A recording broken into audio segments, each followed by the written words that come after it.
Event 1. Odious Warning Shakes Rudius Volume 15.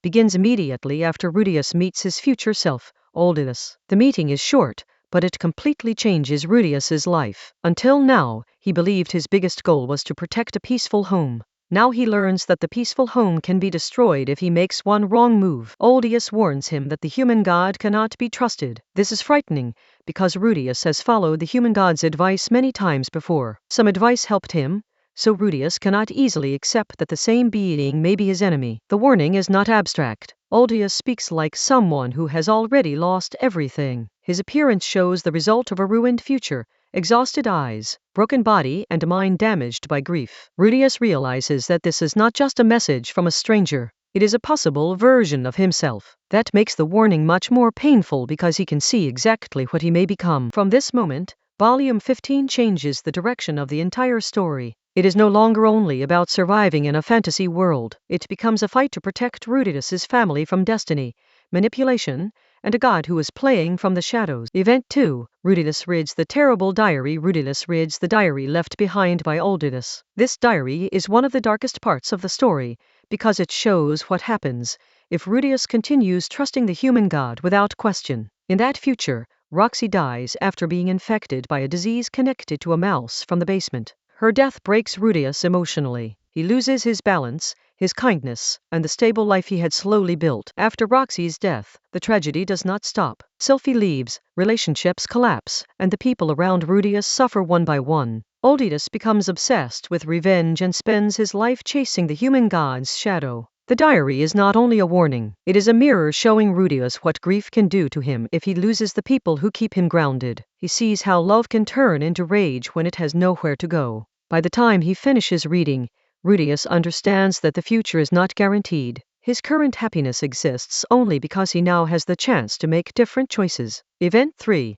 The basement threat is stopped. One of Odius's clearest warnings is about the basement. The human god's advice would have led Rudius to open it at the wrong time. In the ruined future, a diseased mouse escapes from there and eventually causes Roxy's death. Rudius acts immediately. He checks the basement with extreme caution, because this small detail is the starting point of a massive tragedy. A mouse may look harmless, but in this story it represents the first falling stone in a chain of disasters. The scene is tense because the threat is not a dragon or a demon king. It is something ordinary, hidden inside the house. Volume 15 uses this to show that the most dangerous attacks against Rudius's family may come quietly. By preventing this event, Rudius proves that Odius's trip was not meaningless. The timeline can be changed. The terrible future is not locked in place. However, stopping the mouse does not solve the real problem. The human god still exists. If one plan fails, he may create another. Rudius now understands that he has saved Roxy once, but the larger war has only begun. Event 4.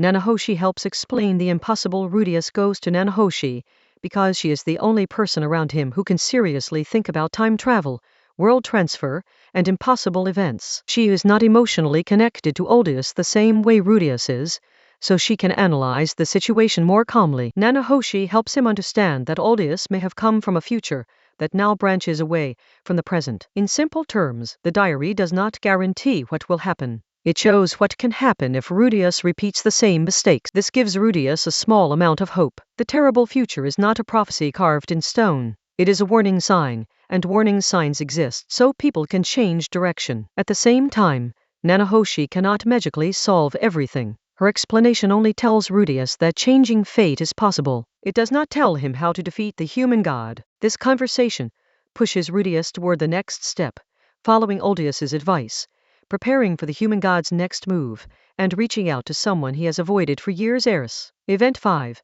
Rudius sends a letter to Eris. Rudius writes a letter to Eris. This is emotionally difficult because Eris is the person whose departure once destroyed him. For years, he believed she abandoned him because he was not good enough. Odius told him to apologize and contact her. Rudius does not fully understand why Eris matters to this crisis yet, but he trusts the warning enough to act. The letter is not only a request for help, it is also an attempt to repair a wound that both of them carried for years. Rudius writes with the humility of someone who finally understands that misunderstandings can ruin lives. Sending the letter means Rudius is no longer running from that part of his past. He is willing to face the person who hurt him, and he is willing to admit that he may have misunderstood her too. This moment quietly prepares one of the biggest emotional returns in the series. Eris is still far away, but the story has officially opened the door for her to come back into Rudius's life. Event 6. Human God reveals the threat after Rudius changes the basement outcome. The human god appears again. This time, the friendly mask starts to fall. Rudius finally sees that the human god has been guiding events for his own benefit. The human god reveals that Rudius and his future descendants are a threat to him. This means the human god's problem is not only with Rudius himself, it is with the future family line that Rudius may create. Instead of simply killing Rudius, the human god uses pressure. He threatens the safety of Rudius's wives and children. This is the perfect way to control him, because family is now Rudius's greatest weakness and greatest strength. The human god tells Rudius to kill Orsted, the dragon god. From Rudius's perspective, this is terrifying, because Orsted once defeated him and Eris effortlessly. Fighting him again sounds almost suicidal. Rudius understands the trap, but he also understands the threat. Refusing directly may put his family in danger, so he decides to act carefully, even if that means walking toward a battle he almost certainly cannot win. Event 7. Rudius chooses the dangerous path. Rudius decides to fight Orsted for now, not because he trusts the human god, but because he is trying to buy time and protect his family.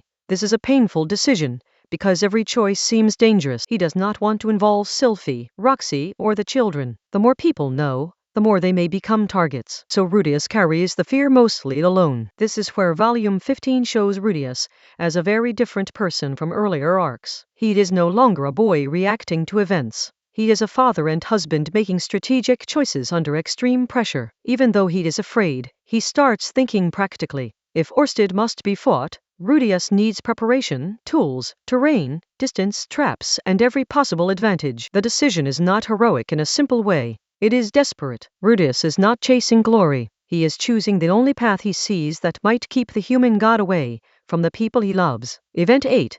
The anti-Orsted armor is prepared. Rudius begins preparing for the battle against Orsted. He knows normal magic will not be enough. Orsted is far too fast, far too experienced, and far too powerful. Zenoa, Cliff, and others help develop the magical armor. The armor is built to compensate for Rudius's physical weakness and allow him to survive contact with a monster-level opponent. The armor combines magic, engineering, and Rudius's enormous mana pool. It is not just a weapon. It is a survival machine designed for one impossible fight. Rudius also prepares spells, hidden attacks, and battlefield control methods. He cannot win with raw strength, so his only chance is planning, surprise, and overwhelming Orsted before he can respond fully. This preparation phase builds tension. The reader understands that Rudius is working hard, but the question remains, can any amount of preparation truly close the gap between him and the dragon god? Event 9. Rudius prepares the battlefield before facing Orsted. Rudius prepares the battlefield carefully. He chooses terrain where he can use long-range magic and traps. Every detail matters because one mistake could end the fight instantly. He sets up hidden resources, escape possibilities, and powerful attack positions. This is Rudius fighting like a strategist rather than a traditional warrior. The battlefield becomes a reflection of his personality. He is not the strongest swordsman, and he is not physically dominant, but he is creative, cautious, and capable of turning preparation into power. At the same time, the mood is heavy. Rudius knows this may be his last battle. He is preparing not because he believes victory is likely, but because doing nothing would be worse. This event is the quiet moment before the explosion. Everything has been placed. The armor is ready. The traps are ready. Rudius is ready to gamble his life against one of the strongest beings in the world. Event 10. Eris receives the letter and returns far away from Rudius. Eris receives his letter. For her, this letter is shocking because she has been training for years with one goal: become strong enough to stand beside Rudius again. Eris never meant to abandon him. She left because she believed she was weak. After Orsted defeated them, she wanted to become someone who could protect Rudius instead of being protected by him. The letter tells her that Rudius needs help. That is all she needs to know. Eris does not hesitate. She decides to return immediately. Ghislaine joins her, and the return journey carries years of unresolved emotion. Eris does not yet know the full truth about Rudius's current family life, but her feelings for him have never disappeared. Her return creates both hope and tension. Hope, because Rudius desperately needs help. Tension, because when Eris arrives, she will find that Rudius's life has changed far more than she expected. Event 11.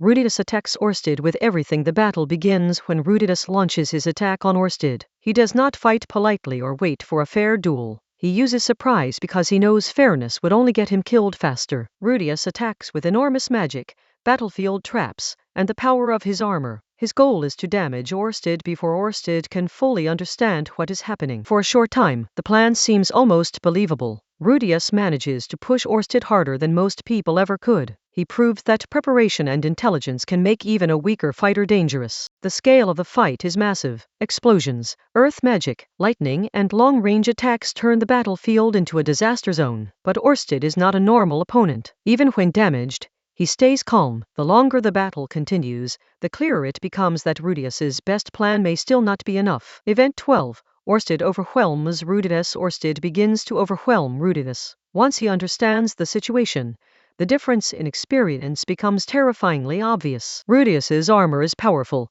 but Orsted knows how to break through defenses. Rudius's magic is destructive, but Orsted can endure and counter it. Every advantage Rudius prepared starts disappearing. This part of the fight shows why Orsted is considered one of the strongest beings in the world. He is not just strong, he is efficient, calm, and almost impossible to truly surprise twice. Rudius is pushed to the edge, his armor breaks down, his body is injured, and the battle becomes less about winning and more about surviving a few more seconds. At the lowest moment, Rudius is almost killed. The fight has proved his courage, but it has also proved that courage alone cannot defeat Orsted. Then, just before everything ends, Eris arrives. Event 13.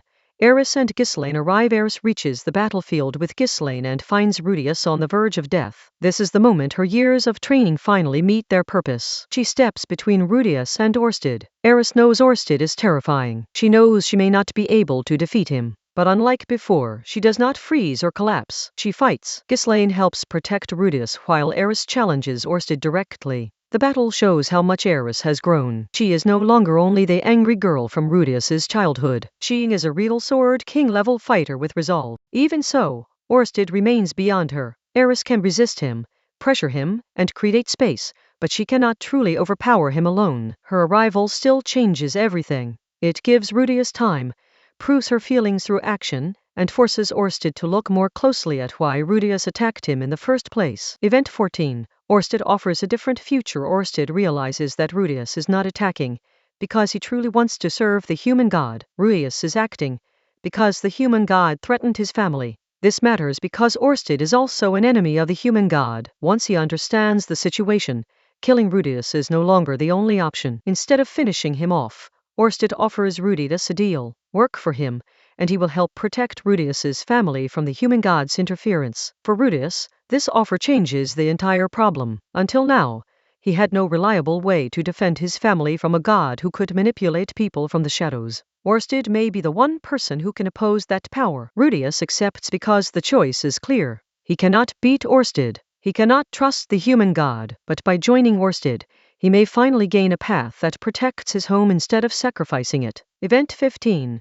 Eris joins Rudius's family after the battle. Rudius returns home with Eris. This creates an emotional storm, because Eris is not simply an old friend. She is the person who once broke his heart, even though that heartbreak came from misunderstanding. Eris finally learns what happened after she left. Rudius suffered deeply because he believed she rejected him. Meanwhile, Eris believed she was leaving temporarily to become strong enough for him. Their conversation is awkward, painful, and honest. Both of them realize that years of suffering came from a failure to communicate clearly. Sylphie and Roxy also have to face Eris's return. The situation is unusual, but Volume 15 treats it as a family matter that requires acceptance, trust, and emotional maturity. Eventually, Eris becomes Rudius's third wife. This is not just a romantic reunion. It is the closing of a wound that began years earlier, and the beginning of a new family structure with Sylphie, Roxy, and Eris standing together. Event 16. Rudius becomes Orsted's ally. By the end of Volume 15,